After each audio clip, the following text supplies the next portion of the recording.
The engine coughed, a rattling, final gasp that sounded like a deathbed confession. Then silence, a void so complete it was more terrifying than the noise itself. The only sound left was the relentless drumming of rain on the roof of the 1998 Honda Accord, a car that had become less a vehicle and more a rolling monument to deferred maintenance.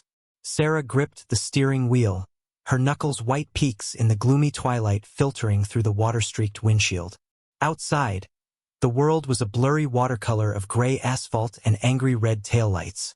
Cars sped past, their tires slicing through the standing water on the shoulder of the interstate, sending up colossal waves that crashed against her driver's side door with a sound like a physical blow. Each splash felt personal, a deliberate act of contempt from a world that was moving on without her. In the back seat, buckled into his car seat, her 5-year-old son, Leo, stirred. "Mommy, are we broken?" he asked, his small voice cutting through the rhythmic hiss of the rain. Sarah's throat tightened into a knot of unshed tears. "Just a little pause, sweetie," she managed, forcing a brightness into her tone that felt like swallowing glass. "The car is just thirsty." It was a lie, one of the many small, desperate fictions she'd constructed to shield him from the crumbling reality of their lives. The car wasn't thirsty. It was dead, and they were stranded, miles from the next exit, with a dying phone and $17 in her purse. A semi-truck roared past, shaking the little Honda so violently that Leo let out a small yelp. The truck's wake sent another sheet of grimy water over them, momentarily plunging the car into a murky darkness. Humiliation burned hot in Sarah's chest. She was invisible, a ghost on the side of the road, a minor inconvenience in the periphery of other people's purposeful lives. She turned on her hazard lights, the rhythmic clicking a weak, pathetic heartbeat against the storm's fury. The flashing orange light did nothing to deter the spray. If anything, it seemed to attract it, a beacon for disdain. She saw faces in the passing cars, blurs of impatience, annoyance, or worse, complete indifference. No one slowed. No one looked with concern. They were just another piece of roadside refuse, a problem for someone else to solve. She felt the familiar ghost of her husband, Mark, a presence that always grew stronger in moments of crisis. He would have known what to do. He would have popped the hood, his hands calloused and capable, moving with an innate understanding of engines and machines. He would have chuckled, called the car a stubborn old mule, and somehow coaxed it back to life. But Mark was gone, lost to a war in a country she couldn't find on a map, and his mechanical genius was buried with him. All she had left of his expertise was a faded, "Support our troops" sticker on the rear bumper and a profound, aching ignorance about what was happening under the hood. The feeling of being judged was suffocating. She could imagine what the people in those warm, dry cars were thinking. Poor woman. Bad mother. Shouldn't be out in a storm in a clunker like that. Every passing vehicle was another juror delivering a silent, damning verdict on her life choices.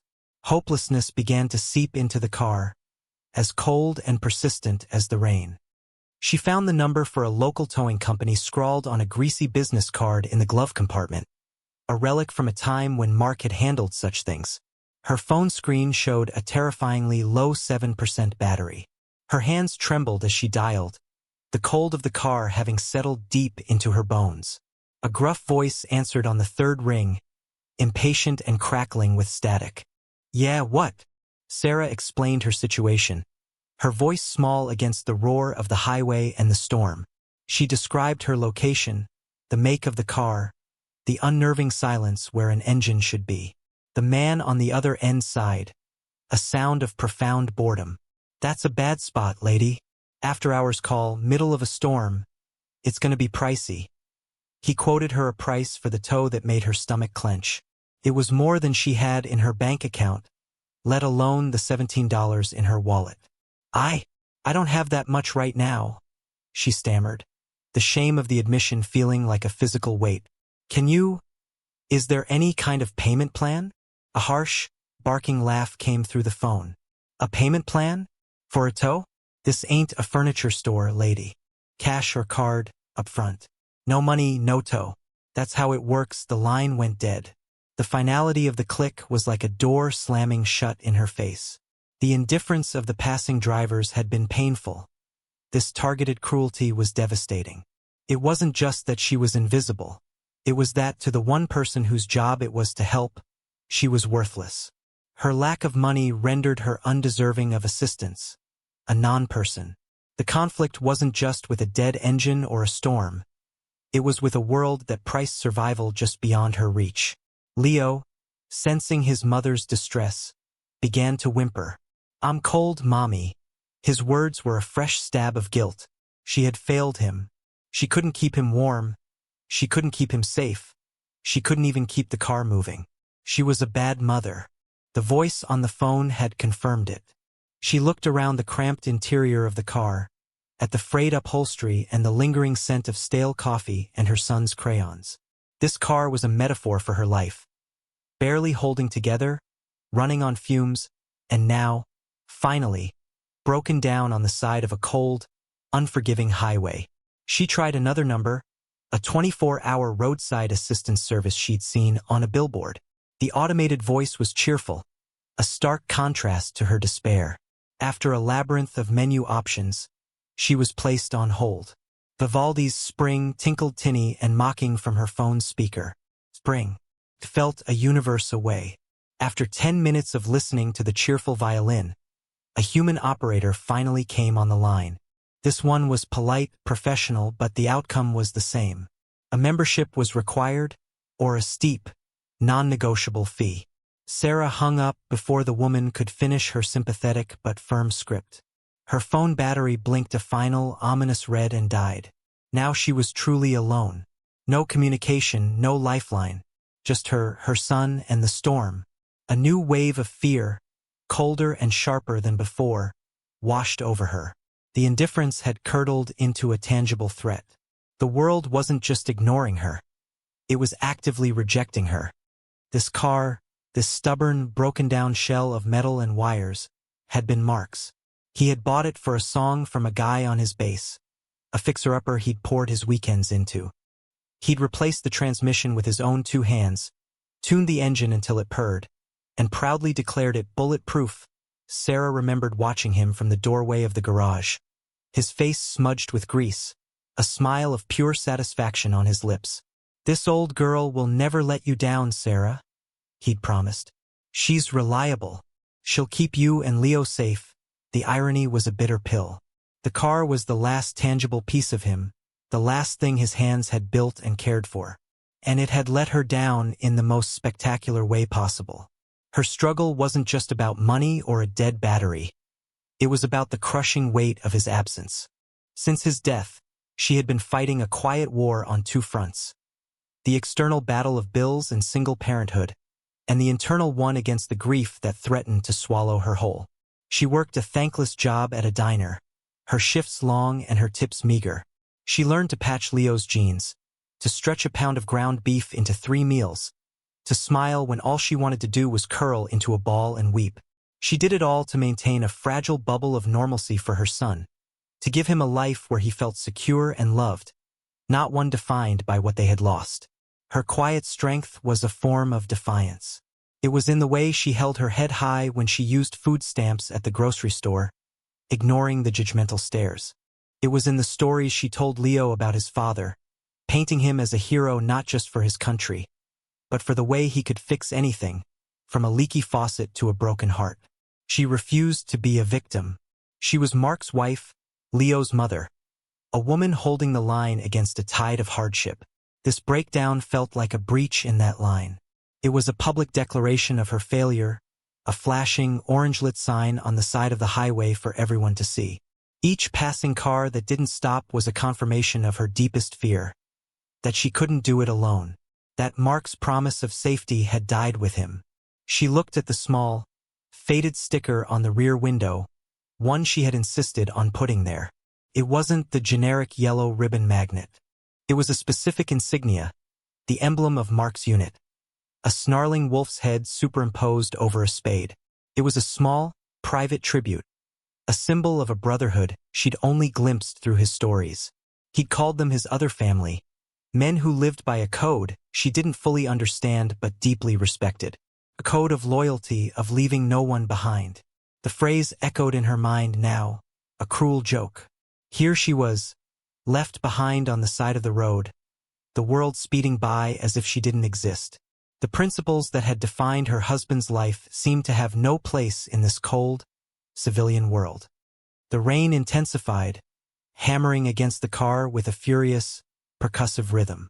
The temperature inside the Honda was dropping rapidly, the thin metal offering little protection from the raw, damp chill. Leo's whimpers had turned into soft, shuddering sobs.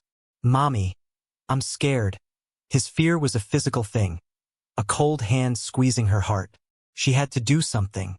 Her own fear was a luxury she couldn't afford. She twisted in her seat, unbuckling to lean into the back.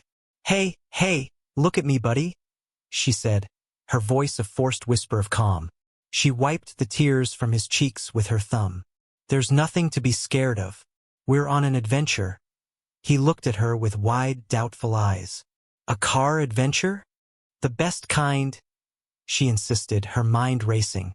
She needed a distraction, a story, anything to push back the encroaching darkness. "Did I ever tell you about the time Daddy's truck got stuck in the mud in a big forest?" Leo shook his head, his interest piqued. Sarah took a deep breath, pulling the memory from the vault of happier times. She began to weave the tale, her voice growing stronger as she lost herself in the telling. She described the thick, gooey mud, the spinning tires, the way his whole unit had come together, laughing and joking as they pushed and pulled the heavy vehicle free.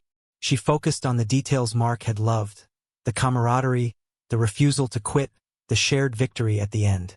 As she spoke, she unzipped her own thin jacket and draped it over Leo, tucking it around his small frame.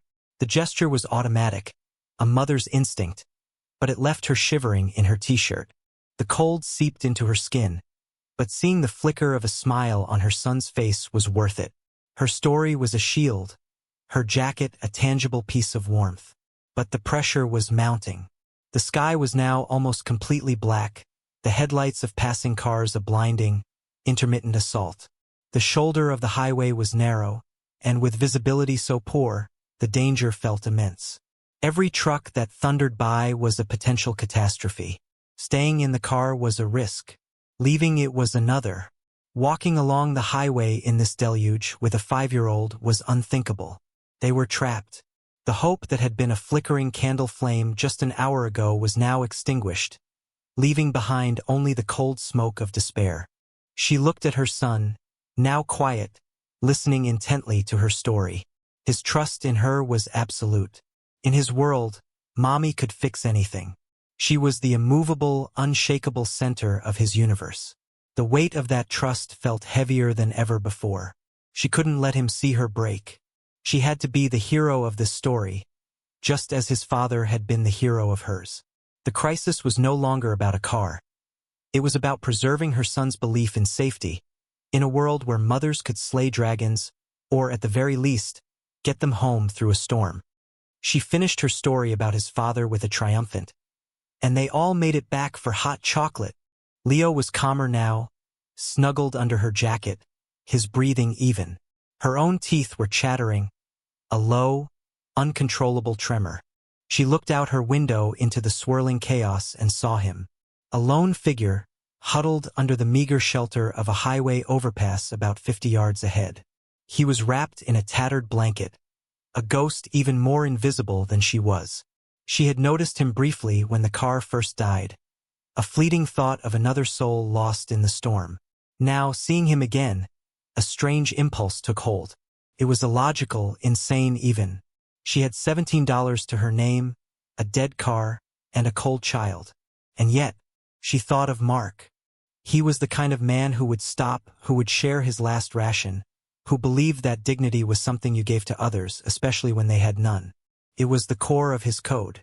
In that moment, doing nothing felt like a betrayal of his memory. Her action wasn't about fixing her own problem. It was about refusing to let the world's indifference infect her. She reached into the glove compartment and pulled out the emergency poncho she kept for Leo. Then, she took the worn leather wallet from her purse. She extracted a $10 bill and one of the two $7 bills. A 10 and a 5. No, she took the 10 and the two singles. She left the 5. $12. She would give him $12. No, she took the 10 and the 5. $15. She left herself with $2, enough for a vending machine coffee if a miracle happened and they got to a gas station. This felt right. A small, selfless act in the face of overwhelming selfishness. "Stay right here, sweetie," she whispered to Leo, who was now dozing. Mommy will be back in 1 minute. Before she could second-guess the madness of her decision, she opened the car door and stepped out into the deluge. The shock of the cold, driving rain was breathtaking. It soaked her thin t-shirt in an instant.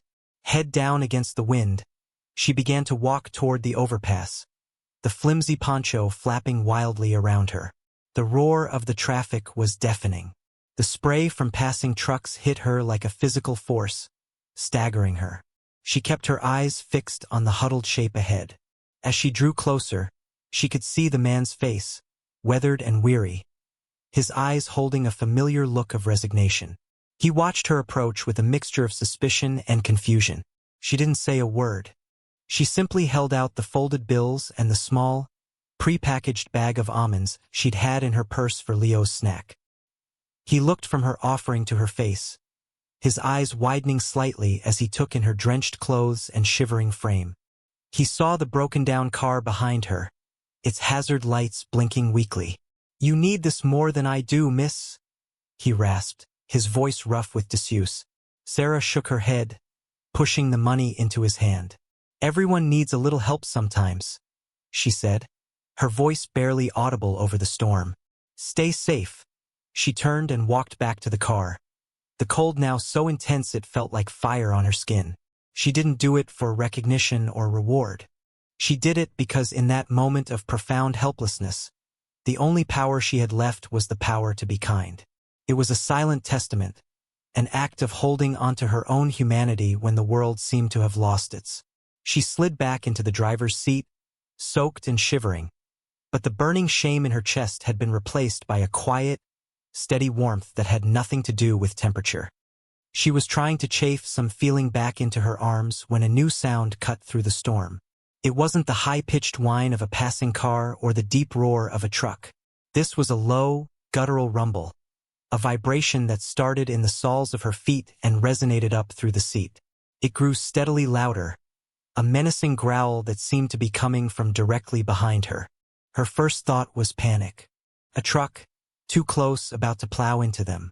She squeezed her eyes shut, bracing for impact, but the crash never came. The rumbling grew into a deafening thunder and then settled into a syncopated, throbbing idle. Sarah dared to open her eyes and look in her rearview mirror. What she saw made her heart stop. A single, massive headlight, piercing the rain like the eye of some great beast. It belonged to a motorcycle, a huge, black and chrome machine that seemed to take up the entire lane. The rider was a mountain of a man, encased in black leather, his face obscured by a full helmet and a thick, graying beard. He sat astride his bike just behind her car, seemingly unaffected by the downpour, a silent, intimidating sentinel. Fear, sharp and primal, shot through her. This was worse than being ignored. This was being noticed by the wrong person. All the stories she'd ever heard about outlaw bikers flashed through her mind. He wasn't moving. He was just sitting there, the rhythmic potato of his engine a threatening pulse in the night. What did he want? Was he going to rob her? Worse, the minutes stretched into an eternity. The cars continued to speed past, but now they seemed to swerve wider, giving the monolithic biker a wide berth.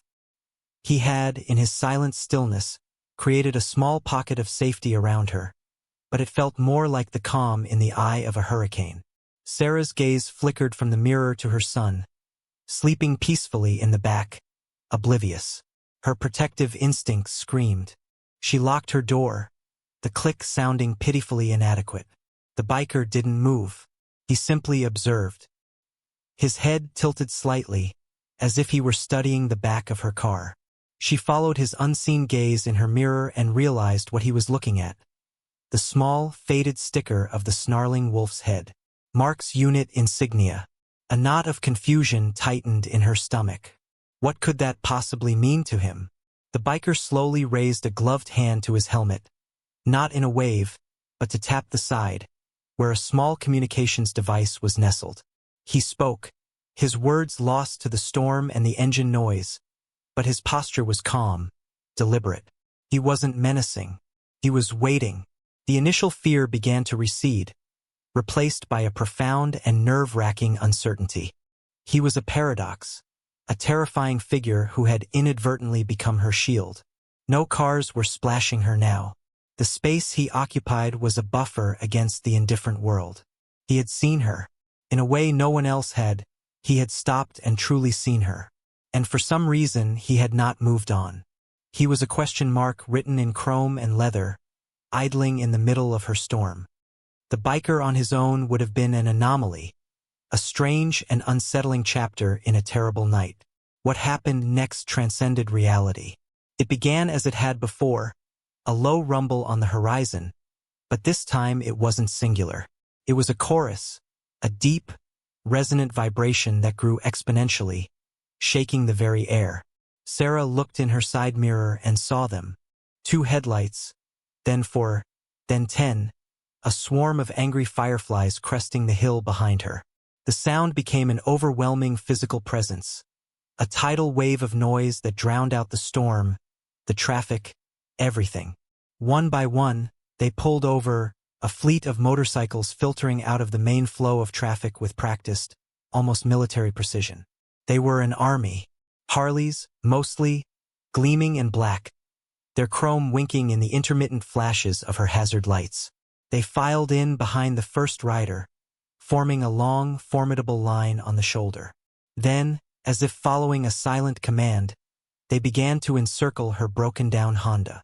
Some pulled in front, their headlights illuminating the drenched hood. Others lined the side, creating a solid wall of steel and leather between her and the speeding traffic. The sound of dozens of powerful engines idling in unison was a symphony of intimidation and power. Within minutes, her small, vulnerable car was at the center of a protective fortress. 80 of them. She tried to count, but lost track after 30. They were a brotherhood, their cuts, the leather vests adorned with club patches, identifying them as one. Hell's Angels. The name itself was a jolt, a brand synonymous with fear and rebellion. Men with long hair, braided beards, and faces that looked like they were carved from granite and regret. They moved with a quiet, efficient purpose, the chaos of their arrival settling into an organized, watchful calm. Some dismounted, their heavy boots hitting the wet pavement with solid thuds. They took up positions, arms crossed, simply standing guard. They ignored the gawking faces in the passing cars. Their entire focus was on the small, silver Honda at the center of their circle. The world outside their perimeter ceased to exist. Sarah sat frozen, her hand hovering over the door lock. This was no longer just fear. It was awe. It was a cinematic, terrifying, and unbelievably surreal moment. The sheer spectacle of it was overwhelming. The air was thick with the smell of rain, hot metal, and gasoline. The collective power of their presence was a tangible force field. Leo stirred in the back, awakened by the noise. He sat up, rubbing his eyes, and peered out the window. His reaction wasn't fear. It was wide-eyed wonder. "Wow, Mommy," he whispered. "Look at all the motorcycles," to a 5-year-old. This wasn't a threat. It was the coolest thing he had ever seen. And through his innocent eyes, Sarah saw it for a moment, too. Not as a gang of outlaws, but as a cavalry that had arrived in the darkest hour of the night. The question of why was a screaming, unanswered cry in her mind. Why her? Why this? A man detached himself from the group and began walking toward her car. He was older than the others, his beard more gray than black, his face a roadmap of hard-won miles. The patch on his vest read Preacher. He moved with an unhurried, authoritative grace that marked him as the leader. He didn't knock on her window. He simply stopped a few feet from her door and waited, his expression unreadable in the dim light. He was giving her the choice. Taking a shuddering breath, Sarah slowly, deliberately, unlocked her door and pushed it open. The wall of engine noise washed over her. She stepped out of the car, her thin, soaked t-shirt clinging to her. She must have looked pathetic, a drowned rat facing down a pack of wolves. But the man's eyes held no judgment. They were calm, steady, and intensely focused. "Ma'am," he said, his voice a low, gravelly rumble that was surprisingly gentle. "You having some trouble?" Sarah could only nod, her own voice lost somewhere in her throat. "Car just stopped," she finally managed to whisper. Preacher nodded slowly, his gaze drifting from her face to the back of the Honda. He stared at the wolf's head sticker for a long moment. A flicker of something, recognition, sadness, respect, passed over his features. He looked back at her. "Mark Anderson, that was your husband." Sarah's heart leaped into her throat. The sound of his name, spoken by this stranger in the middle of a storm, was a profound shock. "Yes," she breathed. "How did you?" "He was our brother," Preacher said, the words simple but laden with meaning. He tapped a small, discreet patch on his own vest, one she hadn't noticed before. It was a smaller, embroidered version of the same snarling wolf's head. "Not a club brother," he clarified, seeing her confusion. "An army brother.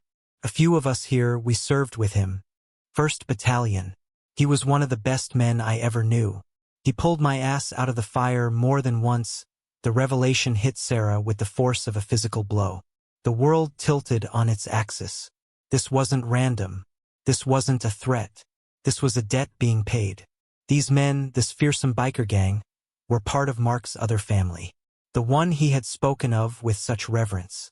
The first biker, the one who had stopped and made the call, had recognized the insignia. He had seen the call sign of a fallen comrade's family in distress. And the Brotherhood had answered.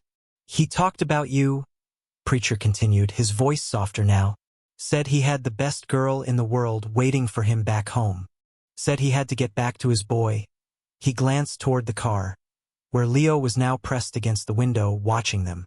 "We make a promise in our line of work, ma'am. Both our lines of work. We don't leave our people behind. Ever. That promise doesn't end when a man falls. It extends to his family." Tears that Sarah had held back all night finally broke free, streaming down her cheeks, mingling with the rain.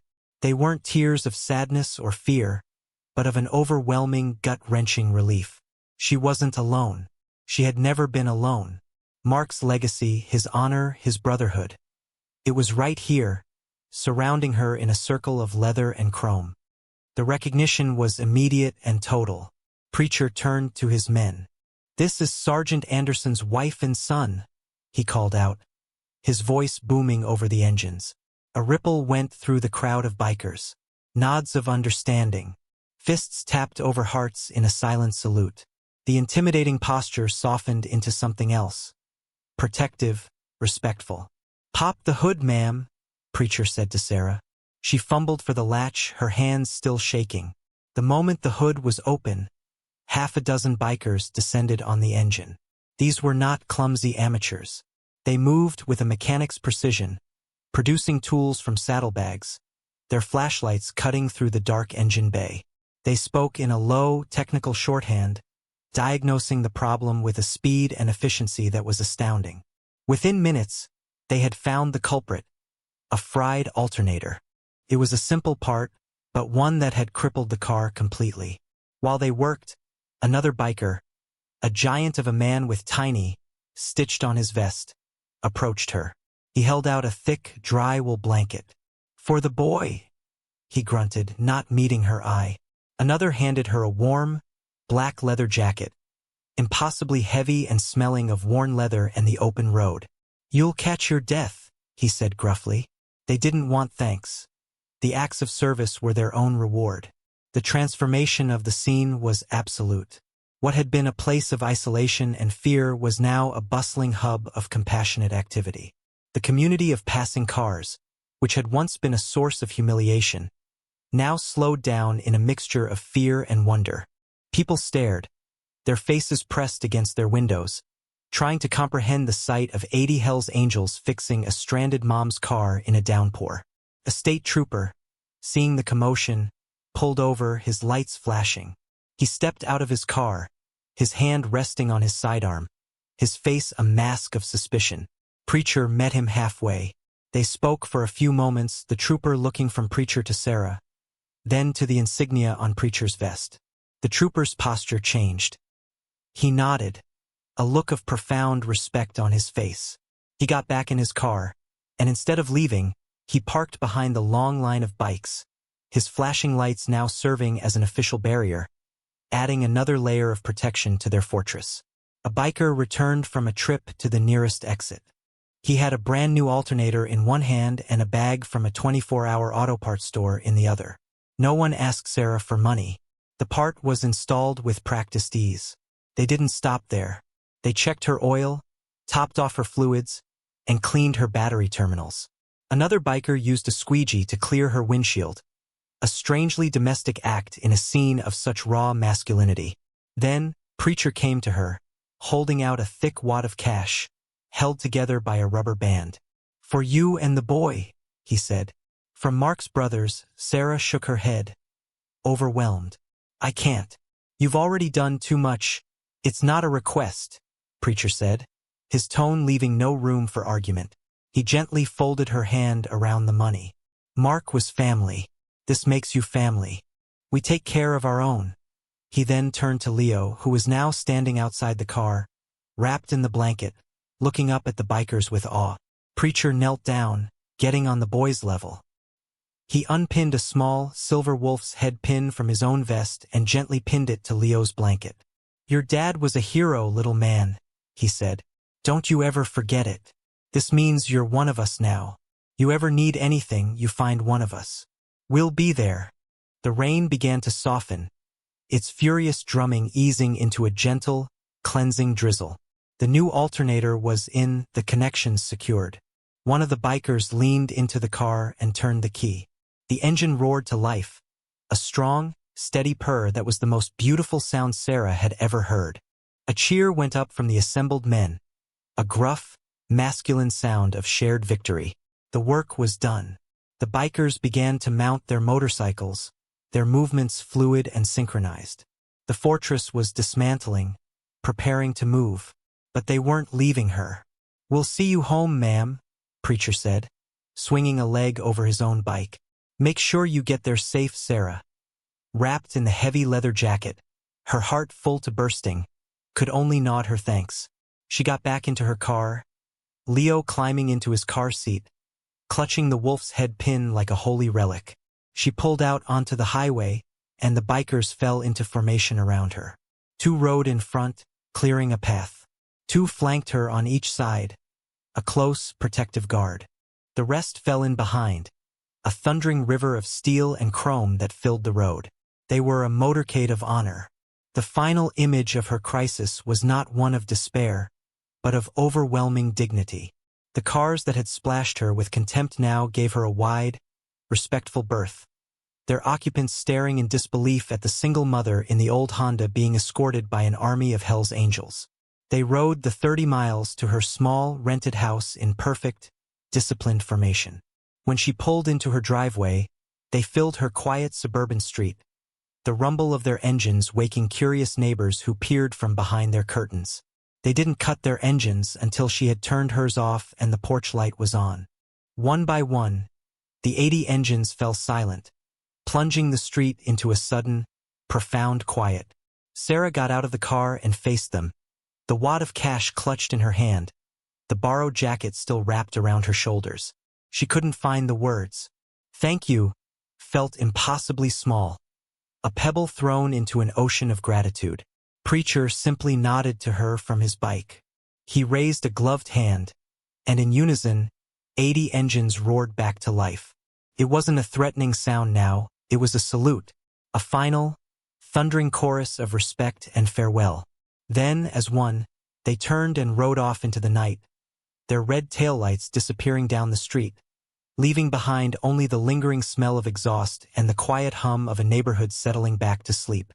Sarah stood on her porch for a long time, listening until the last echo of their thunder had faded. She looked down at the money in her hand, at the jacket she still wore, and then went inside to her sleeping son, who dreamt of motorcycles and heroes, safe and warm in his bed. The world had not been transformed, but her place in it had. She was not invisible. She was not alone. She was the widow of a hero, and the brotherhood he had left behind had reminded her that some promises, the ones forged in fire and loyalty, are never broken.